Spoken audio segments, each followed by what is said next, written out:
बस अभी करते हैं, ठीक है। हेलो नमस्ते, मैं हूं Manisha, welcome to R S only. और माइक्रो थीम्स की अपन बात कर रहे थे। मैं अभी तक आपके साथ में राजस्थान ज्योग्राफी के माइक्रो थीम्स शेयर कर चुकी हूं और राजस्थान हिस्ट्री की माइक्रो थीम्स शेयर कर चुकी हूं। और हर सब्जेक्ट के ऊपर मैं आपको टॉप 10 माइक्रो थीम टॉपिक्स बता रही हूं, जो कि बहुत इंपॉर्टेंट, मतलब इतने इंपॉर्टेंट हैं कि इन 10 के 10 टॉपिक्स में से क्वेश्चन आएंगे, ठीक है। इनके अलावा भी माइक्रो थीम्स हैं, तो अगर आपको और डिटेल में जानना है तो कमेंट सेक्शन आपके लिए खुला है, प्लीज़ मेंशन दैट, और मैं इसके ऊपर अलग से डेडिकेटेड वीडियो लाने की कोशिश करूंगी। इसके अलावा आपकी कोई क्वेरी है, फॉर एग्जांपल 6 दिसंबर का एग्जाम, जो प्री का एग्जाम है, आप उसको टारगेट कर रहे हो, तो आपको क्रैश कोर्स की ज़रूरत है। Crash course are S only के ऊपर अवेलेबल है। आपको बुक्स की ज़रूरत है, सेम थिंग। आपको टेस्ट सीरीज चाहिए, सेम थिंग। स्नैप नोट्स चाहिए, सेम थिंग। आपको एक्सक्लूसिव डेडिकेटेड मेंटोरशिप चाहिए, सिर्फ आपके लिए डिज़ाइन की जाए, सिर्फ आपको टेस्ट दिए जाएँ, सेम थिंग। कुछ भी आपकी क्वेरी हो तो डिस्क्रिप्शन बॉक्स में एक फ़ोन नंबर है, उसके ऊपर कॉल करके आप अपनी क्वेरी को दूर कर सकते हो, आपको सारे आंसर्स मिल जाएंगे। अगर आपको काउंसलिंग चाहिए, फॉर एग्जांपल सिर्फ इन्हीं टॉपिक्स के अलावा नहीं, सॉरी इन्हीं टॉपिक्स के ऊपर नहीं, कुछ अलावा टॉपिक्स के ऊपर आपकी बात करनी है कि भाई मैं 27 को टारगेट कर रहा हूँ या कर रही हूँ, या 28 की मेरी बात है, तो मैं फाउंडेशन कोर्स चाहता हूँ, या फिर मुझे किसी टाइप की कोई वीडियो क्लासेस मिल जाए, या what ever be the case, जो भी आपकी क्वेरी है, उसके लिए भी आपको काउंसलिंग अवेलेबल है। फ्री काउंसलिंग है। सेम डिस्क्रिप्शन बॉक्स में फ़ोन नंबर के जस्ट नीचे एक काउंसलिंग फॉर्म है, गूगल फॉर्म है, उसको फिल करके सबमिट कर दो, ठीक है। फ्री काउंसलिंग आपकी हो जाएगी। चलो स्टार्ट करते हैं। और आज का अपना टॉपिक है Indian constitution, polity and governance. मैं आपके पास में as I mention before 10 topics लेकर आई हूँ। इन 10 टॉपिक्स के अलावा भी टॉपिक्स हैं, ठीक है। तो पहले इन 10 को देखेंगे। ये 10 क्वेश्चंस आपके फिक्स हैं। अब वो 10 क्वेश्चंस अलग अलग आते हैं या फिर 2-3 थीम्स को मिक्स करके क्वेश्चंस आते हैं, वो अलग बात है, पर ये 10 थीम्स आपको डेफिनेटली करनी है, ठीक है। चलो स्टार्ट करते हैं। फर्स्ट है फंडामेंटल राइट्स। यस, आर्टिकल 12 से शुरू होएगा और आर्टिकल 36 तक आपको पढ़ना है। पढ़ना है मतलब पढ़ना है, ठीक है ना। आर्टिकल 12 की स्टेट की डेफिनेशन से लेकर लास्ट तक आपको पढ़ना तो है, लेकिन आपको ये भी देखना है कि इसमें कोई अमेंडमेंट आया था या नहीं आया था, ठीक है। फॉर एग्जांपल 42nd अमेंडमेंट आया था, तो बहुत सारे फंडामेंटल राइट्स के साथ भी छेड़खानी हुई थी, डीपीएसपी के साथ भी छेड़खानी हुई थी। और साथ में मैं मेंशन करना चाहूँगी कि भाई फंडामेंटल ड्यूटीज़ भी साथ में ही कर लो, ठीक है। तो अमेंडमेंट्स आए थे, कोई नया ही फंडामेंटल राइट आ गया है। For example right to education था 21A, ये नया ही आया था, ओरिजिनल कॉन्स्टिट्यूशन में नहीं मेंशन्ड है, ठीक है। तो कब आया था, कौन सी गवर्नमेंट लेकर आई थी, इसके ऊपर कोई अगर लेजिस्लेशन आया है, कोई लॉ है, तो वो भी आपको पता होना चाहिए। फंडामेंटल राइट्स के कुछ एक्सेप्शंस होते हैं। फॉर एग्जांपल आर्टिकल 19 है, तो 19A में लिखा हुआ है कि आपके पास में बोलने की आज़ादी है, आपके पास में असेंबल होने की आज़ादी है, सब कुछ है, राइट। लेकिन आर्टिकल 19(2) इसमें लिखा हुआ है कि कुछ एक्सेप्शंस हैं, ठीक है। इसकी बहुत ज़्यादा चर्चा हुई थी जब अभी कॉकरोच पार्टी का जो आंदोलन हुआ था 20 जुलाई को, जो हुआ था, काफ़ी वायलेंस हुआ था पार्लियामेंट के सामने। तो बहुत सारी वीडियोस ऐसी आई थी जहाँ पर बच्चे कुछ गलत शब्दों का यूज़ कर रहे थे, ठीक है। लेट्स फेस इट, वो गलत ही थे। उन शब्दों के ऊपर क्वेश्चन उठ रहा है कि आपको बोलने की आज़ादी तो है, पर क्या आपको ऐसे शब्द बोलने की आज़ादी है? तो यस, यहाँ पर कॉन्स्टिट्यूशन का जो रेस्ट्रिक्शन दिया हुआ है वो एक्टिवेट हो जाता है। रेस्ट्रिक्शन का मतलब सिर्फ यही नहीं कि आपको बस बोल दिया जाए कि आपने गलत बोल दिया, नहीं। इन रेस्ट्रिक्शंस को इम्प्लीमेंट करने के लिए कुछ कानून होंगे, राइट। बीएनएस के कौन से कानून हैं जो उनको केटर करते हैं? मैंने सिर्फ एक एग्जांपल दिया है, बहुत सारे रेस्ट्रिक्शंस ऐसे होते हैं जिनके ऊपर आपको अलग अलग चीज़ें पढ़नी है। तो इतना भी आसान नहीं है, लेकिन इतना भी डिफिकल्ट नहीं है, ठीक है। फंडामेंटल राइट्स हो गए। DPSP and FD. ना DPSP, directive principles of state policy, ऐसे टॉपिक्स होते हैं, ऐसे जोन्स होते हैं जिनके ऊपर सरकार बाध्य है कि कानून लेकर आए, यही मतलब है, राइट। फंडामेंटल ड्यूटी किसके लिए हैं? सिटीजन्स के लिए हैं। कुछ ड्यूटी स्टेट की भी हैं, बट सिटीजन्स की ड्यूटी है। सिटीजन्स की ड्यूटी ओरिजिनल कॉन्स्टिट्यूशन में नहीं थी, इंदिरा गांधी लेकर आई थी। मुझे कमेंट्स में बताओ कि कौन सा अमेंडमेंट था जिसमें फंडामेंटल ड्यूटीज इंसर्ट की गई थी, बताओ, ठीक है। आगे चलते हैं। Framing of constitution and constituent assembly. अभी जो फ्रेमिंग ऑफ कॉन्स्टिट्यूशन है ये आपको 1773 के रेगुलेटिंग एक्ट से स्टार्ट करना है पढ़ना, एंड आपको खत्म करना है 1947 के इंडिया इंडिपेंडेंस एक्ट तक लाके, जिसमें सबसे ज़्यादा इंपॉर्टेंट आपके काउंसिल एक्ट, चार्टर एक्ट तो हैं ही हैं, 3-3 चार्टर एक्ट, 3-3 काउंसिल्स एक्ट हैं।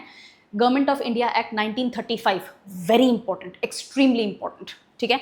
फ्रेमिंग ऑफ कॉन्स्टिट्यूशन के बाद में जब कॉन्स्टिट्यूएंट असेंबली पढ़ने लगोगे कि भाई क्रिप्स मिशन वगैरह हो गया है, हमने हमारी कॉन्स्टिट्यूएंट असेंबली बना ली। अलग अलग कमिटीज़ हैं, फॉर एग्जांपल ड्राफ्टिंग कमेटी अलग है, स्टेट्स कमेटी अलग है, लैंग्वेजेस की कमेटी अलग है। इन कमेटी के कौन कौन मेजर मेंबर्स थे, इनको कौन लीड कर रहा था? फॉर एग्जांपल ड्राफ्टिंग कमेटी के लीडर कौन थे? Yes, doctor B R Ambedkar.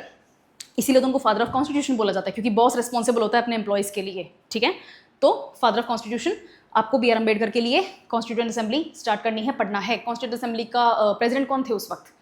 Doctor Rajendra Prasad, yes very good, बहुत इंपॉर्टेंट डिटेल है, क्योंकि इंडिपेंडेंट इंडिया के वाइसरॉय भी यही थे जब तक हमारा कॉन्स्टिट्यूशन जो है वो इम्प्लीमेंट नहीं हो गया था 26 जनवरी 1950 में, ठीक है। तो इंपॉर्टेंट डिटेल, कॉन्स्टिट्यूएंट असेंबली की मीटिंग्स पढ़ोगे, उन मीटिंग्स में होने वाली कुछ मेजर बातें होती हैं वो पढ़ोगे, क्या डिस्कशंस डिलिब्रेशंस हुए थे, क्या चेंजेस हुए थे, ये सारी चीज़ें आपको पढ़नी हैं।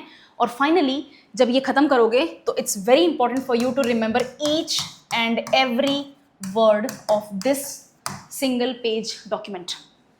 शायद 72 शब्द हैं, ये आपको लाइन वाइज याद होने चाहिए। We the people of India से लेकर लास्ट में साइंड तक डेट है ना, 26 नवंबर कॉन्स्टिट्यूशन डे मनाते हैं अपन, वेरी इंपॉर्टेंट, ठीक है। Constituent assembly. Now next, president of India. मुझे कौन बताएगा कमेंट्स में कि प्रेसिडेंट ऑफ इंडिया पार्लियामेंट के मेंबर होते हैं या नहीं? पार्लियामेंट का क्या क्या पार्ट होता है? लोकसभा होती है, राज्यसभा होती है, दोनों मिलकर पार्लियामेंट बनाते हैं, प्रेसिडेंट भी होते हैं, लेकिन प्रेसिडेंट पार्लियामेंट में बैठते नहीं हैं। Remember, president is a part of the parliament of India, but president does not have a seat in the parliament of India.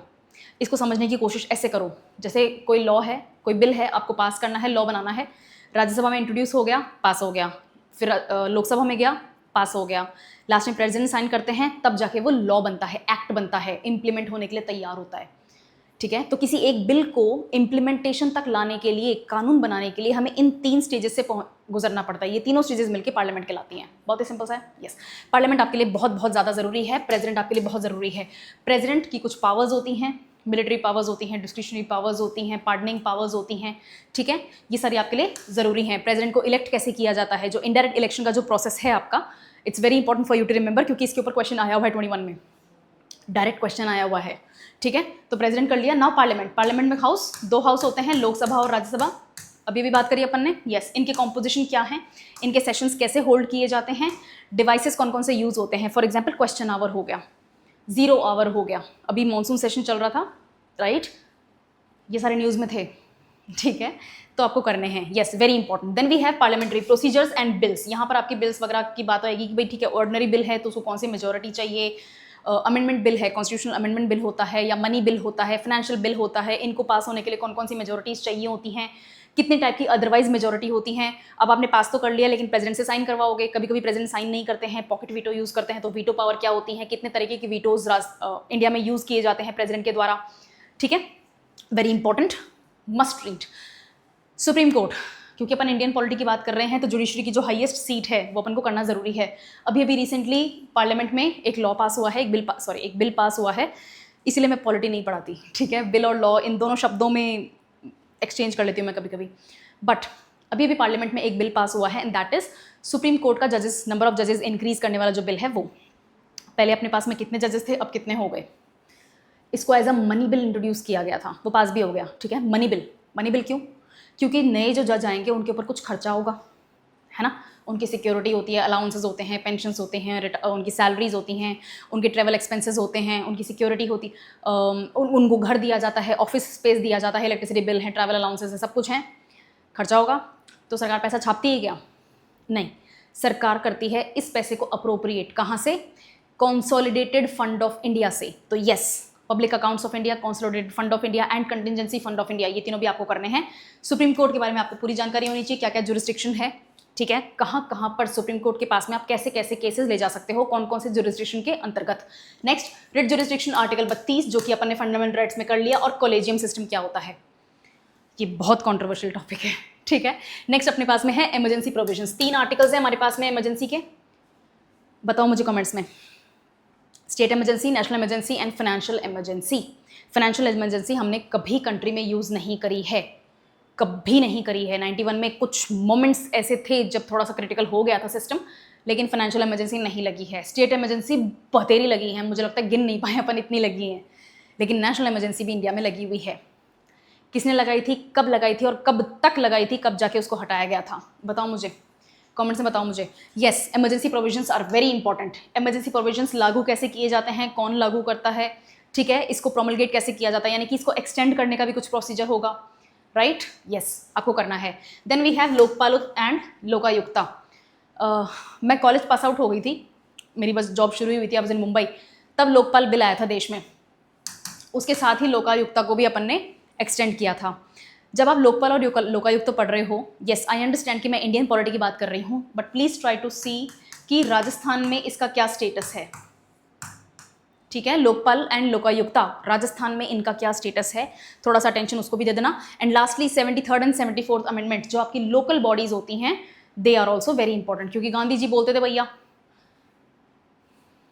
गांव गांव में सरकार होनी चाहिए, डिसेंट्रलाइजेशन इज वेरी इंपॉर्टेंट, ताकि एक सिंगल सेंट्रल सिस्टम होगा तो फेलियर के चांसेस ज़्यादा होते हैं। We do have a federal structure with a unitary bias, यही है ना आपकी कॉन्स्टिट्यूशन की बुक में भी। तो जो फेडरल स्ट्रक्चर है उसका मतलब यही है कि आप गांव गांव में सरकार पहुंचाओ। ऐसा नहीं हो सकता कि सिर्फ एक सेंट्रल बॉडी ही है जो कि सब जगह पे नज़र रखी हुई है। आपको हर घर तक अगर सेंट्रल बॉडी की पावर को पहुंचाना है, then panchayats and municipal structures are very important, जिसके लिए 73rd amendment and 74th amendment लाया गया था। मुझे कमेंट्स में बताओ कौन सा ईयर था, तभी पता चल जाएगा कि कौन सी सरकार थी। ठीक है, this was Indian polity from my side. It's very important कि आप इन टॉपिक्स को ना छोड़ो। इसके अलावा भी टॉपिक्स हैं, like I said before also, मैंने पहले भी बताया है। अगर आपको और डिटेल में बात करनी है तो comment section is open for you. In fact I would request फैजीन मैम कि वो इसके ऊपर एक डेडिकेटेड वीडियो बनाए कि आपके लिए माइक्रो थीम्स इंडियन पॉलिटी और राजस्थान पॉलिटी में क्या क्या है। ठीक है, कोई और क्वेरी होती है तो फ़ोन नंबर का यूज़ करो, और यहाँ पर स्टाफ आपकी सारी क्वेरीज को ही सॉल्व करने के लिए बैठा है। Thank you.